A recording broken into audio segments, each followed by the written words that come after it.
বাংলাদেশের সর্বশেষ আপডেট বাংলা সংবাদে আপনাদের স্বাগত। শুরুতেই সংবাদ শিরোনাম। শত্রু সৃষ্টি করবেন না, শান্ত থাকুন, দেশবাসীর উদ্দেশ্যে ডক্টর ইউনূস। অতিরিক্ত অ্যাটর্নি জেনারেল এস.এম. মনিরের পদত্যাগ। আন্তর্জাতিক দুয়ারে দুয়ারে ঘুরেও আশ্রয় পাচ্ছে না হাসিনা, তাকে ফুটবলের মতো খেলছে আন্তর্জাতিক খেলোয়াড়রা।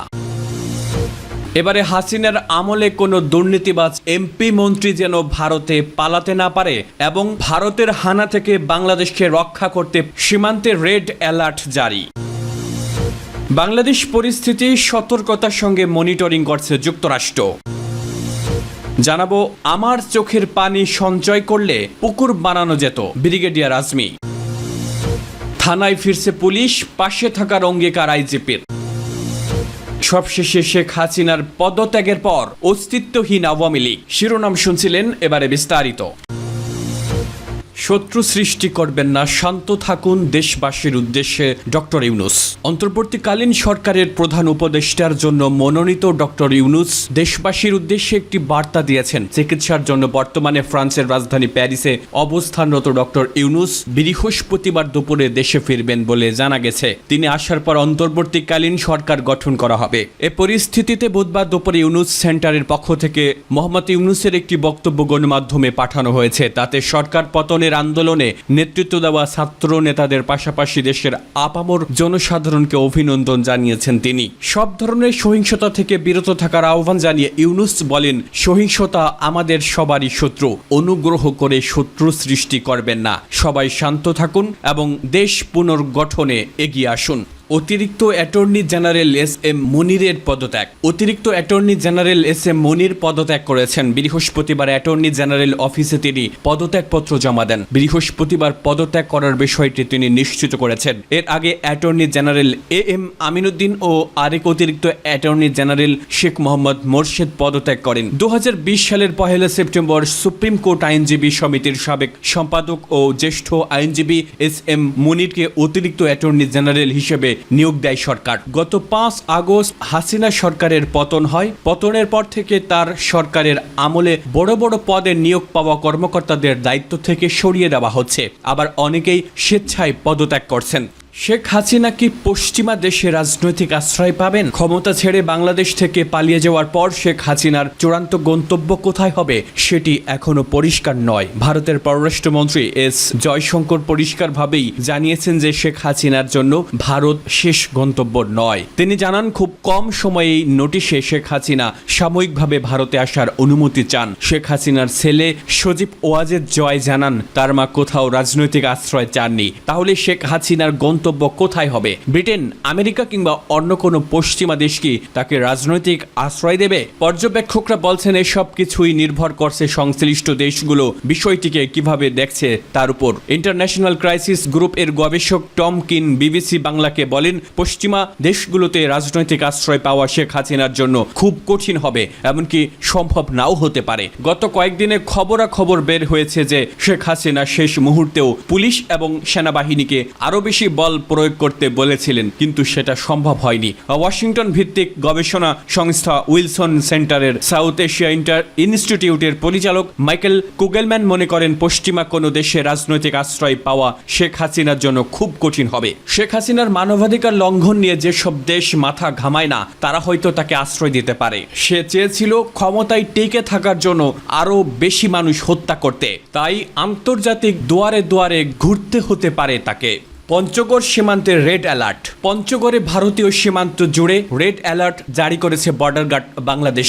সীমান্তে বাড়ানো হয়েছে টহল। সীমান্তের ওপারেও বিএসএফ কড়া টহল রেখেছে বলে জানা গেছে। গতকাল বুধবার এই রেড অ্যালার্ট জারি করা হয়। বিজিবি সূত্র জানায়, পঞ্চগড়ের 3 পাশ জুড়েই 284 কিলোমিটার ভারতীয় সীমান্ত। দীর্ঘ এই সীমান্ত এলাকায় পঞ্চগড় 18 বিজিবি, নীলফামারী 56 বিজিবি এবং ঠাকুরগাঁও 50 বিজিবি ব্যাটালিয়ন দায়িত্ব পালন করে। দেশের চলমান অস্থিরতা মধ্যে অবৈধ অনুপ্রবেশ ঠেকাতে এবং দেশ থেকে কোনো দুষ্কৃতিকারী যাতে অবৈধ পথে ভারত যেতে না পারে সেজন্য সীমান্তে কড়া নজরদারি সহ রেড অ্যালার্ট জারি করে বিজিবি। বাংলাদেশ পরিস্থিতির সতর্কতার সঙ্গে মনিটরিং করছে যুক্তরাষ্ট্র। বাংলাদেশের মানুষের পাশে আছে যুক্তরাষ্ট্র। তারা সব পক্ষকে আরও সহিংসতা থেকে বিরত থাকার আহ্বান জানিয়েছে। একই সঙ্গে বাংলাদেশ পরিস্থিতির সতর্কতার সঙ্গে মনিটরিং করছে। যুক্তরাষ্ট্রের পররাষ্ট্র মন্ত্রণালয়ের মুখপাত্র ম্যাথিউ মিলার বুধবার ব্রিফিং এসব কথা বলেন। তিনি বলেন, আমরা দেখছি পদত্যাগ করেছেন প্রধানমন্ত্রী শেখ হাসিনা এবং তিনি বাংলাদেশ ছেড়ে গেছেন। গত কয়েক সপ্তাহে দেশটিতে অনেক বেশি প্রাণহানি হয়েছে। আমরা সামনের দিনগুলোতে সবাইকে শান্ত ও সংযত থাকার আহ্বান জানাই। স্বাগত জানাই একটি অন্তর্বর্তী সরকার গঠনের ঘোষণাকে। আহ্বান জানাই বাংলাদেশের আইন অনুযায়ী ক্ষমতা হস্তান্তরের। সপ্তাহান্তে এবং গত সপ্তাহগুলোতে যেসব মানবাধিকার লঙ্ঘন হয়েছে, হতাহতের ঘটনা ঘটেছে, সেজন্য আমরা গভীর শোক প্রকাশ করি। আমার চোখের পানি সঞ্চয় করলে পুকুর বানানো যেত, ব্রিগেডিয়ার আজমি। দীর্ঘ 8 বছর পর বাড়ি ফিরেছেন জামায়াতে ইসলামীর সাবেক আমির প্রয়াত গোলাম আজমের মেজ ছেলে, সেনাবাহিনীর সাবেক ব্রিগেডিয়ার জেনারেল আব্দুল্লাহিল আমান আজমি। বুধবার 7 আগস্ট মধ্যরাতে তিনি সব পরিবারের সদস্যদের কাছে ফিরছেন। 2917 দিন কিভাবে কেটেছে আয়নাঘরে তার কিছু বর্ণনা পরিবারের সঙ্গে দিয়েছেন সাবেক এক সেনা কর্মকর্তা। তার ব্যাগে থাকা একটি গামছা বের করে বলেন, এ গামছাটি আমি নিয়েছিলাম নামাজ পড়ার জন্য, কিন্তু এটা দিয়ে যে পরিমাণ চোখের পানি আমি মুছেছি তা দিয়ে একটি দিঘি বানানো যেত। তার ব্যাগে থাকা পবিত্র আল কোরআন খুলে দেখিয়ে তিনি বলেন, 8 বছর এ কোরআন পড়েছি, এটাই অনেক জোড়াতালি নিজেই দিয়েছি। এই সময় কোরআনের অনুবাদের কিছু ভুল রয়েছে জানিয়ে বলেন, এটা ক্ষমার অযোগ্য। কোরআনের অনেক আয়াতের অনুবাদে ভুল অনুবাদ করা হয়েছে। এ সময় তিনি নোট করে রাখেন বলে জানান পরিবারের সদস্যদের। উল্লেখ্য, 2016 সালের 22 আগস্ট দিবাগত রাতে আব্দুল্লাহিল আমান আজমিকে তুলে নেওয়া হয়। সে সময় জামায়াতে ইসলামীর পক্ষ থেকে বলা হয়, 2016 সালের 22 আগস্ট দিবাগত রাত 12টার দিকে রাজধানীর বড় মগবাজারের বাসা থেকে সাদা পোশাকে আইন শৃঙ্খলা বাহিনীর পরিচয় দিয়ে তাকে আটক করা হয়। পরে আব্দুল্লাহিল আমান আজমিকে সেনাবাহিনী থেকে বাধ্যতামূলক অব্যাহতি দেয় আওয়ামী লীগ সরকার। তবে জামায়াতে ইসলামীর পক্ষ থেকে আটকের বিষয়টি একাধিকবার দাবি করা হলেও আইন শৃঙ্খলা বাহিনীর পক্ষ থেকে তা অস্বীকার করা হয়। থানায় ফিরছে পুলিশ, পাশে থাকার অঙ্গীকার আইজিপির। সদ্য যোগ দেওয়া বাংলাদেশ পুলিশের নবনিযুক্ত ইন্সপেক্টর জেনারেল মোহাম্মদ মইনুল ইসলাম বিভিন্ন পদমর্যাদার পুলিশ সদস্যদের সঙ্গে কথা বলেন। বুধবার রাতে রাজারবাগ পুলিশ লাইনে গিয়ে তিনি তাদের কথা শোনেন। আইজিপি বলেন, পুলিশ সদস্যদের পাশে তিনি আছেন এবং থাকবেন। তাদের মনোবল বৃদ্ধির বিষয়েও পরামর্শ দেন তিনি। পরে আইজিপি নিহত পুলিশ সদস্যদের জানাজায় অংশ নেন। এ সময় সেখানে উপস্থিত ছিলেন ডিএমপির নবনিযুক্ত কমিশনার সহ অন্যান্য কর্মকর্তারা। এদিকে টানা 3 দিন পর নিজ নিজ ইউনিটের দায়িত্বে ফিরেছেন পুলিশ সদস্যরা। বৃহস্পতিবার সন্ধ্যার মধ্যে সব ইউনিটের সদস্যকে কাজে যোগদান করতে নির্দেশ দেয় পুলিশ সদর দফতর। পুলিশ হেডকোয়ার্টার্সের পক্ষ থেকে জানানো হয়, সেটির প্রেক্ষিতে যে সকল পুলিশ সদস্য কর্মস্থলের উদ্দেশ্যে রওনা হয়েছেন তাদেরকে বিভিন্ন জায়গায় বিভিন্ন শ্রেণী পেশার মানুষ, ছাত্রছাত্রী ও জনসাধারণ নিরাপদে কর্মস্থলে ফেরার জন্য সর্বাত্মক সহযোগিতা করছে। পুলিশ হেডকোয়ার্টার্সের পক্ষ থেকে আরও জানানো হয়, পুলিশ সদস্যরা কর্মস্থলে আসার পথে বাধার সম্মুখীন হচ্ছেন বলে যে সংবাদ প্রচার করা হচ্ছে সেগুলোর কোনো সত্যতা পাওয়া যায়নি। সুতরাং গুজবে বিভ্রান্ত না হওয়ার জন্য সকলের প্রতি অনুরোধ করা হলো।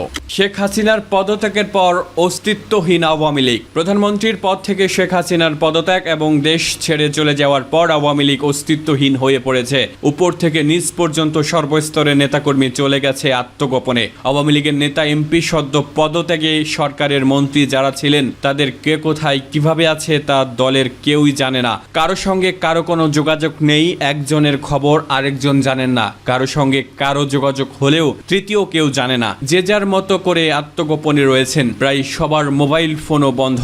আওয়ামী লীগের কর্মীদের একই অবস্থা। কেউ কারো খবর রাখতে পারছেন না। কেউ আর এখন দল নিয়ে ভাবছেন না। দলের ভবিষ্যৎ কি হবে, আওয়ামী লীগ অস্তিত্বে ফিরবে কিনা সেটাও কেউ জানেন না। গত 2 দিনে আওয়ামী লীগের বিভিন্ন পর্যায়ে নেতাকর্মীদের সঙ্গে যোগাযোগের চেষ্টা করে এই চিত্রই ধরা পড়েছে।